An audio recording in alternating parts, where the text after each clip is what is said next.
Hello दोस्तों, स्वागत है आपका हमारे यूट्यूब चैनल उत्तराखंड ज्ञान में जीवन में। इम्पोर्टेंट जीके टॉपिक सीरीज को आगे बढ़ाते हुए आज हम देखने वाले हैं पॉलिटी का एक टॉपिक जो कि है मूल अधिकार से संबंधित। भाग 3 में हमारा संविधान के भाग 3 में मूल अधिकारों के बारे में जानकारी है।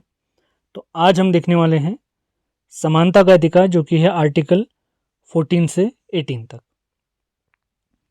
इम्पोर्टेंट जीके टॉपिक सीरीज के इससे पहले के जितने वीडियो हैं सभी के लिंक डिस्क्रिप्शन में दिए हुए हैं, उनको ज़रूर देखें आप। इसी के साथ हमारी अन्य सीरीज भी जो चल रही हैं सभी के लिंक डिस्क्रिप्शन में दिए हैं। सेशन पसंद आते हैं तो लाइक और शेयर ज़रूर करना है, नए हैं तो चैनल को सब्सक्राइब करें जिससे आपके सभी वीडियो आपको मिल जाएं। और रोज़ वीडियो डालते हैं हम, रोज़ आपको कोई ना कोई ज़रूर वीडियो मिलेगी। तो स्टार्ट करते हैं आज का लेक्चर। तो संविधान के भाग 3 में मूल अधिकार दिया गया है। अगर पूछे जाएं आर्टिकल कौन से तो 12 से 35 आर्टिकल में मूल अधिकारों की बात की गई है। अगला पॉइंट देखते हैं, मूल अधिकारों को हमने किस देश से लिया है तो यूएसए यानी यूनाइटेड स्टेट्स ऑफ अमेरिका यानी अमेरिका से हमने इन्हें लिया है। मूल संविधान में अगर पूछे जाए कितने मूल अधिकार थे तो 7 मूल अधिकार थे। वर्तमान में कितने मूल अधिकार हैं? 6 मूल अधिकार हैं। तो एक मूल अधिकार कहाँ गया तो 44वें संविधान संशोधन अधिनियम 1978 के द्वारा, ये आप देख सकते हैं यहाँ पे, हमने संपत्ति का जो मूल अधिकार था उसे मूल अधिकारों की श्रेणी से हटाकर उसे क्या बना दिया, उसे कानूनी अधिकार बना दिया। संपत्ति के अधिकार से संबंधित आर्टिकल एक तो 31 था और एक 19(1)(f यानी 6 नंबर पे क ख ग घ ङ चौ, अगर हिंदी में अगर कहें तो चौ था, ये 19(1) चौ। तो ये हटाकर हमने मूल अधिकार की श्रेणी से संपत्ति के अधिकार को हटाया और उसके लिए एक नया आर्टिकल 300 का ए जोड़ा है।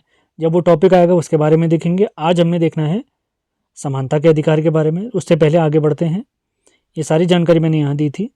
तो पहले देख लेते हैं वर्तमान में जो हमारे मूल अधिकार हैं वो कौन कौन से हैं। सबसे पहले आता है समता या समानता का अधिकार, आर्टिकल 14 से 18 जिसके बारे में आज हमने पढ़ना है। उसके बाद आता है स्वतंत्रता का अधिकार, इसमें आर्टिकल है 19 से 22। इसके बाद आता है शोषण के विरुद्ध अधिकार, आर्टिकल 23 से 24। इसके बाद आता है धार्मिक स्वतंत्रता का अधिकार जिसमें आर्टिकल है 25 से 28। पांचवा मूल अधिकार है संस्कृति और शिक्षा संबंधी अधिकार, आर्टिकल 29 से 30। और अंतिम मूल अधिकार जो वर्तमान में है हमारे पास संविधान के अकॉर्डिंग संवैधानिक उपचारों का अधिकार, आर्टिकल 32 जिसे हमारे भीमराव अंबेडकर जी ने संविधान की आत्मा कहा है। भीमराव अंबेडकर जी संविधान की जो प्रारूप समिति बनी थी उसके अध्यक्ष थे। उसी वीडियो में, इससे पहले पॉलिटी का भी एक वीडियो और आ चुका है इंपॉर्टेंट जी के टॉपिक सीरीज में, तो उसमें मैंने आपको बताया था संविधान का जो प्रारूप बनाया था हमारा वो बनाया था BN राव जी ने, बेनेगल नरसिंह राव जी ने। ये हमारे संविधान के संवैधानिक सलाहकार भी थे। म्यांमार का संविधान बनाने में इन्होंने भी मदद की थी। तो BN राव जी ने जो प्रारूप बनवाया था हमारे संविधान का, उस पर काम करने के लिए जो प्रारूप समिति बनी थी उसके अध्यक्ष थे हमारे भीमराव अंबेडकर जी। और अंबेडकर जी ने ही संवैधानिक उपचारों का अधिकार, आर्टिकल 32 को संविधान की आत्मा कहा है। तो अब देखते हैं समानता का अधिकार। समानता के अधिकार के अंतर्गत आर्टिकल मैंने आपको पहले ही बता दिए थे, 14 से 18 तक आते हैं। तो सबसे पहला आर्टिकल है इसमें आर्टिकल 14 जिसमें बताया गया है राज्य किसी भी व्यक्ति को कानून के समक्ष समता, जिसको विधि के समक्ष समता या कानून के समान संरक्षण यानी विधि के समान संरक्षण से वंचित नहीं करेगा। यानी कानून सभी के लिए बराबर है। ये चीजें हमने ध्यान रखनी है। दो इंपॉर्टेंट पॉइंट हैं आपने ध्यान रखना है। विधि के समक्ष समता है, कानून के समक्ष समता किस देश से ली हमने? ब्रिटेन से ली है। जबकि विधि के समान संरक्षण या कानून का समान संरक्षण हमने लिया है अमेरिका से। इस विषय में पूछा जाता है तो आपने ध्यान रखना है। और विधि के समक्ष समता एक नकारात्मक अवधारणा मानी गई है, जबकि विधि के समान संरक्षण एक सकारात्मक अवधारणा मानी गई है। अब पहला वाला जो ब्रिटेन से हमने लिया वो नकारात्मक क्यों है? क्योंकि हम देखते हैं जैसे हमारे क्षेत्र में कोई मंत्री आते हैं बड़े बड़े, तो उनको स्पेशल प्रोटेक्शन उनको दी जाती है, तो आम नागरिक से अलग फील करवाया जाता है उनको। अब विधि के समान संरक्षण एक सकारात्मक अवधारणा क्यों है?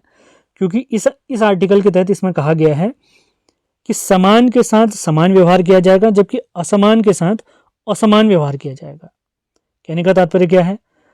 माना कोई होशोहवास में 18 साल से ऊपर का कोई बालक या कोई व्यक्ति 18, 20, 30, 40, 50 साल कितने भी साल का हो, कोई माना उससे कोई हत्या हो जाती है। किसी छोटे से बालक भूलवश, वो 4 साल का है, माना उनके पिताजी पुलिस में थे या कुछ भी हो सकता है, उसके हाथ में अचानक हथियार आ गया, मतलब कोई ऐसे व्यक्ति जो अपने होशोहवास में बिल्कुल नहीं है या जिसको इन चीज़ों की होश नहीं है, तो उससे अगर, या कोई विकलांग व्यक्ति है या कोई अपाहिज व्यक्ति है या मंदबुद्धि व्यक्ति है, उनसे अगर हत्या हो जाती है तो दोनों के साथ असमान व्यवहार किया जाएगा। यानी समान के साथ समान व्यवहार और असमान के साथ असमान व्यवहार किया जाएगा। यानी अगर कोई मंदबुद्धि व्यक्ति किसी की हत्या करता है और एक सामान्य अवस्था वाला व्यक्ति किसी व्यक्ति की हत्या करता है तो दोनों को सेम सजा नहीं दी जा सकती है। इसी वजह से विधि के समान संरक्षण को सकारात्मक अवधारणा भी माना गया है। ये आपने ध्यान रखना है। अब बढ़ते हैं आर्टिकल 15 की तरफ। काफ़ी इंपॉर्टेंट आर्टिकल है। किसी भी व्यक्ति के साथ उसकी जाति, धर्म, वंश, लिंग व जन्मस्थान के आधार पर भेदभाव नहीं किया जाएगा। अभी आर्टिकल 16 हम पढ़ेंगे तो उसमें ये 5 आधार तो हैं, जाति, धर्म, वंश, लिंग, जन्मस्थान तो हैं, इसी के साथ निवास स्थान के आधार पर भी किसी भी व्यक्ति के साथ भेदभाव नहीं किया जा सकता है आर्टिकल 16 में। 15 के 2 में हम क्या देखते हैं? भारतीय नागरिकों को उपयुक्त 5 आधारों पर दुकानों, होटलों, सार्वजनिक मनोरंजन स्थलों, कुओं, स्नान घाटों, तालाब, सड़क आदि स्थानों पर जाने से नहीं रोका जा सकता है। रोका जाएगा तो उनके खिलाफ कानून बनाने की संपूर्ण शक्ति हमारे संसद को प्राप्त है। 15 का 3 देखते हैं। महिलाओं और बच्चों के लिए विशेष प्रावधान किए जाते हैं। तो यहाँ पर ही हमने याद रखना है, लिंग के आधार पर भेदभाव किया जा सकता है। आर्टिकल 15 के 3 में केवल महिलाओं और बच्चों के लिए जब विशेष प्रावधान किए जाएंगे। अगला देखते हैं जो हम आरक्षण इत्यादि देखते हैं।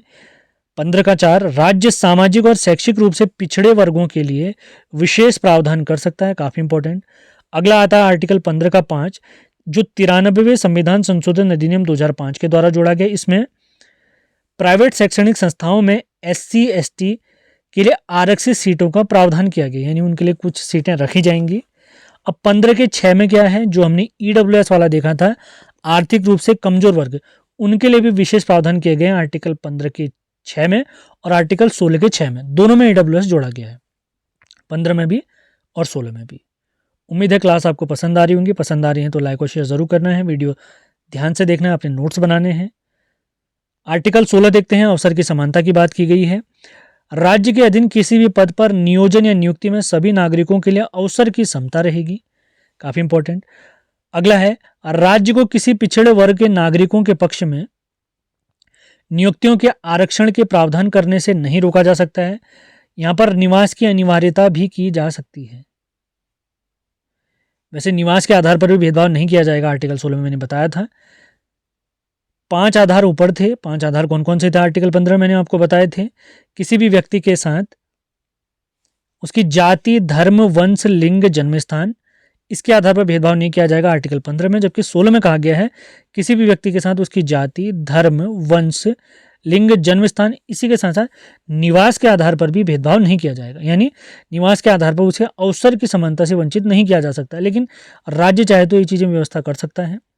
अगला पॉइंट हम देखते हैं, धार्मिक या सांप्रदायिक संस्था को अपने धर्म के किसी पद पर नियुक्ति करने की छूट दी गई। यानी अगर हिंदू धर्म से रिलेटेड माना कोई संस्था बनती है तो उसका अध्यक्ष कहें, उसका जो सबसे मुखिया होगा वो हिंदू धर्म से संबंधित होगा। जैसे मुस्लिम धर्म से रिलेटेड कोई व्यक्ति आता है तो उसका मुखिया, यानी कोई अगर संगठन बनता है तो उसका मुखिया भी उसी धर्म से रिलेटेड होगा जिस धर्म से संबंधित वो संगठन है। और इसी के आर्टिकल 16 के 6 में EWS से संबंधित प्रावधान किए गए हैं। अब बढ़ते हैं आर्टिकल 17 की तरफ, जिसमें अस्पृश्यता का अंत या छुआछूत का अंत भी कहते हैं। अस्पृश्यता को दंडनीय अपराध घोषित किया गया और इसके लिए कानून बनाने की संपूर्ण शक्ति संसद के पास है। संसद माने लोकसभा, राज्यसभा और राष्ट्रपति। छुआछूत को समाप्त करने के लिए कानून बनाने का संपूर्ण और एकमात्र अधिकार किसे प्राप्त है? हमारी संसद को प्राप्त है। इसी का प्रयोग करते हुए हमारे संविधान ने, संसद ने कुछ अधिनियम बनाए हैं। सबसे पहले आता है अस्पृश्यता अपराध अधिनियम 1955 का, और अगला आता है SC ST एक्ट या SC ST उत्पीड़न निवारण अधिनियम 1989 का, 1989 का। अब बढ़ते हैं आर्टिकल 18 की तरफ, जो कि आज का हमारा अंतिम आर्टिकल है। उम्मीद है सेशन आपको पसंद आ रहे हैं। पसंद आ रहे हैं तो लाइक और शेयर जरूर करना है। तो आर्टिकल 18 में है उपाधियों का अंत। राज्य, सेना या विद्या संबंधी सम्मान के सिवाय कोई भी उपाधि प्रदान नहीं करेगा। 1954 में हमने देखा था भारत रत्न, पद्म विभूषण, पद्मश्री, पद्म विभूषण इत्यादि जो पुरस्कार हमने स्टार्ट किए थे, लोग इसका मिसयूज करना स्टार्ट कर चुके थे। इसी वजह से ये घोषणा की गई है कि इन्हें उपाधि के रूप में न माना जाए, इन्हें लोगों द्वारा किए गए कार्य के लिए उनके इनाम के रूप में जाना जाएगा। लेकिन अगर कोई व्यक्ति उपाधि लगाना चाहता है तो कौन लगा सकते हैं? अगर सेना से संबंधित व्यक्ति है, एजुकेशन से रिलेटेड कोई व्यक्ति है, तो वो उपाधि का प्रयोग कर सकते हैं। अगला पॉइंट है, भारत का कोई भी नागरिक किसी अन्य देश से बिना राष्ट्रपति की आज्ञा के कोई उपाधि ग्रहण नहीं करेगा। अगला देखते हैं, ब्रिटेन की महारानी अगर किसी भारतीय को उपाधि देती है तो वो उपाधि धारण कर सकते हैं। और अगला है, सर्वोच्च सम्मानों को उपाधि न मानकर कार्यों का पुरस्कार माना जाएगा, जो मैंने अभी आपको बताया था, जैसे भारत रत्न, पद्म विभूषण, पद्म भूषण, पद्मश्री इत्यादि, वो उनके काम का इनाम माना जाएगा, ना कि उपाधि मानी जाएगी। उम्मीद है ये छोटा सा वीडियो आपको पसंद आया होगा। कोशिश की है हमने कि कम से कम समय में आपको ज़्यादा से ज़्यादा जानकारी दी जाए। वीडियो आपने ध्यान से सुनना है, काफ़ी छोटे वीडियो होते हैं, आप दिन भर में 2-3 बार इनको रिवाइज करके सुन सकते हैं। और अपने नोट्स भी ज़रूर बनाएं, ये काफ़ी इंपॉर्टेंट पार्ट है। तो मिलते हैं अगले वीडियो में। धन्यवाद।